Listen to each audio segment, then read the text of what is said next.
Alright, hello everyone.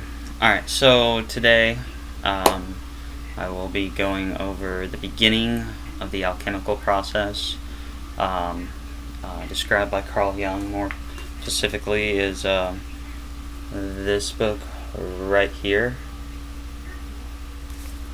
It is The Mystery of the Coniunctio, the Alchemical Image of Individuation by Edward F. Edinger. And I'll also be going over like some of Jung's original work. This is an interpretation of what he was trying to say because of the depth of the psyche in which Jung goes through. So to begin off, the future favors the bold, and it was said by Virgil. And the reason why the future favors the bold, is because thinking and everything is great, but putting your thoughts into action is even better. And it's those who put their thoughts into action that create the future. Not necessarily always, though.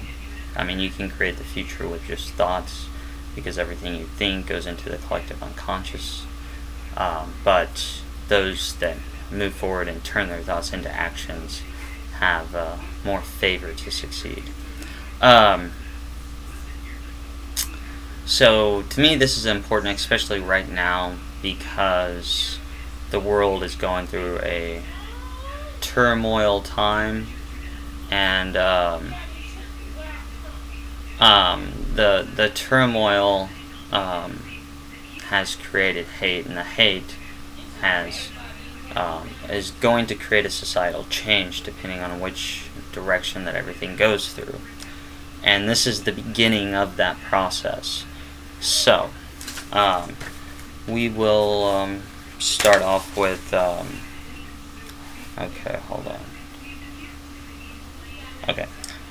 alchemy and hermetics. Alchemy and hermetics, which I've briefly explained, go together. It's alchemy is one of the process in which the whole process begins, because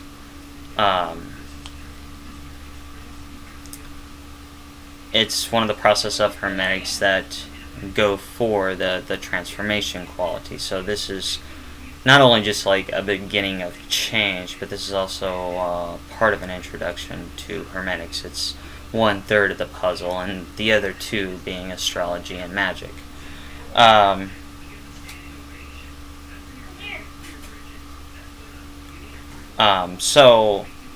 then along with that, a brief history of alchemy as well. And the main reason that Jung considered alchemy so important was because during the Middle Ages and the medieval times, up to about the 15th century, even the 16th and 17th century, people were doing these alchemical process. And the alchemical process is basically just trying to take a metal and turn it into gold, which none of that actually happened. But what did happen was they were projecting their images and their dreams into the alchemical situation, and it created certain images, and these images have dug their way into the collective unconsciousness, which means that they're there for the taking. They're there for interpretation. They are your guide. Let's see here. Which will make alchemy the great collective dream. And that's what this process is all about. It's about a lot of interpreting your dreams. So a lot of the symbols and everything that I'm going to talk about, even though they reflect society, they also reflect your dreams and your unconsciousness while you're asleep. This is what it's trying to tell you in those dreams. And I'm just not only going to I'm going to give you certain symbols and certain things that you will see in your dreams that will help you through this process.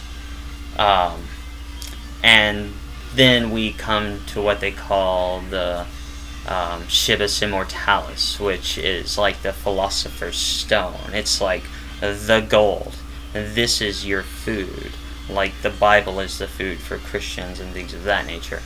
I'm trying to help you through your suffering. Jung is trying to help you through your suffering.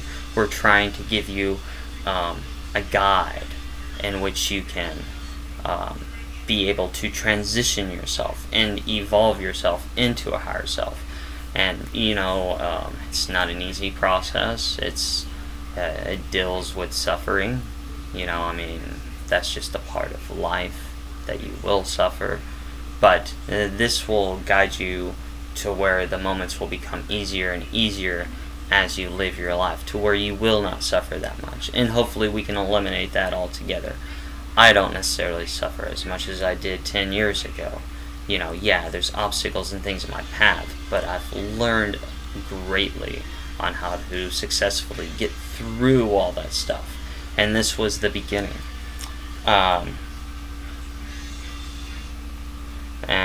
Jung, even though I will be talking about the alchemists and their dreams that they imprinted too, but this is also going to relate a lot to the Christian Bible.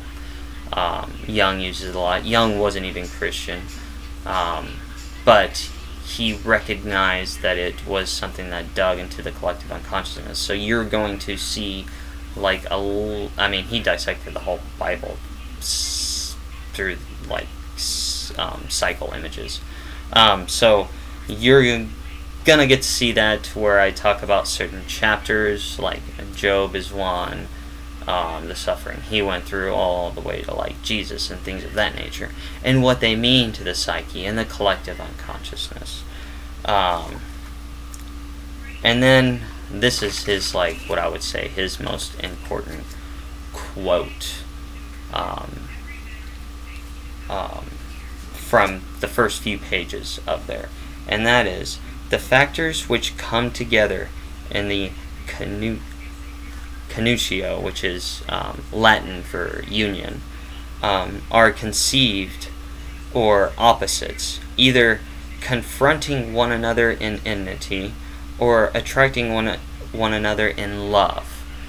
And so what you will find is, when there's something new that comes into your life, just something you're trying to process, the first reaction that you're going to have is hate or love. And hate or love is what begins this transformation. And just because it's hate or just because it's love does not mean that the transformation process is going to end badly. Sometimes there is no transformation process. If you get to a certain stage, and I will go through those in a later video, but if you get to a certain stage, there's an option, and that option is, well, I don't quite understand this yet, so it's going to go to the shadow, to what you fear and don't understand, and you're going to go back to step one. Or you're going to go through the death process, and you're going to end that, not literally die, but figuratively die in the psyche. And it's going to end right there, and you're going to become a better person. Hopefully you should become a better person from the transformation process. And that's kind of what we're dealing with. We're dealing with the opposites, like wet and dry, and so forth and so forth. And there's a perfect illustration about this, and it has to do with Geb and Geb and Nut, I think, the Egyptian gods and goddesses. And what happened was they were kind of stuck together in Egyptian mythology, and then something came along and opened them up to where they were opposites. It was like a sphere. And this sphere made it to where things could be created.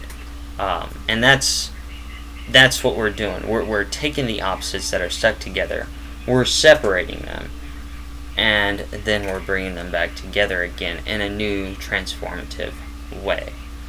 And this is where it all begins, is with love or hate. And like I said, just because it begins with love or hate doesn't necessarily mean that it's going to end bad or good. That determination is up on us. And the same thing with society. Like this transformation that society is going through, on a societal level, I believe, and this is a global thing, that it's not going to end until the year 2030, and along with that, around the year 2025, a world war will begin. That's what I'm seeing at the moment from what's going on. I think America will come together in 2025. It's going to take that long. But the world won't be together by 2025. And World War III will start right then. And it'll end around 2030. And there's going to be a lot of changes. And these changes are going to come quick and fast. We're in the age of Aquarius, the age of science and technology. We're leaving the age of religion, and we're moving to the age of science and technology, hopes and wishes, and things are going to move at a different rate. So be prepared for changes. And to those in the north, we're entering a mini ice age. There is going to be a lot of cold winter. Montana just had 3 to 4, maybe even 5 feet in some places of snow. This just happened last weekend in September. And so be prepared for another deep cold. Get ready for the polar vortex to come down again. After this winter, temperatures should start to drop drastically, even in the summertime and everything like that. So welcome to global cooling. But other than that, that's kind of my introduction so far to the Jung psychology book. The quote that I said, I'll put that down as long with the title of the book and the author and everything like that. It'll be in the description. But until next Thursday, I hope everybody has a wonderful day. Peace.